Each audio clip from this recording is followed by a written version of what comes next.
घने जंगल में एक दलदल के करीब बरसों से एक चूहा और एक मेंढक रहते थे। बातचीत के दौरान एक दिन मेंढक ने चूहे से कहा, इस दलदल में मेरा खानदान सदियों से आबाद है और इसीलिए ये दलदल जो मुझे बाप दादा से मिली है मेरी मिरास है। चूहा इस बात पर चिढ़ गया।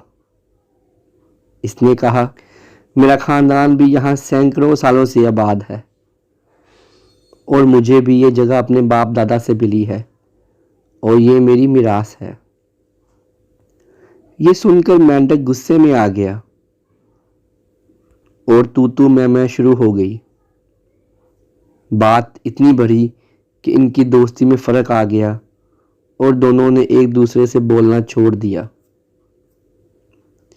एक दिन चूहा वहां से गुजरा तो मेंढक ने इस पर आवाज़ कसी जो चूहे को बहुत बुरी लगी।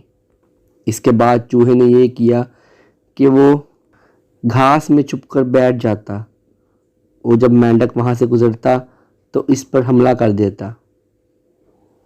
आखिर तंग आकर एक दिन मेंढक ने कहा, ऐ चूहे, तू चोरों की तरह ये क्या छुप छुप कर हमला करता है? मर्द है तो सामने मैदान में आ ताकि खुलकर मुकाबला हो और तुझे मेरी कुव्वत का पता चले। चूहे ने यह बात कबूल कर ली और दूसरे दिन सुबह ही सुबह मुकाबले का वक्त मुकर्रर हुआ। मुकर्रर वक्त पर एक तरफ से चूहा निकला।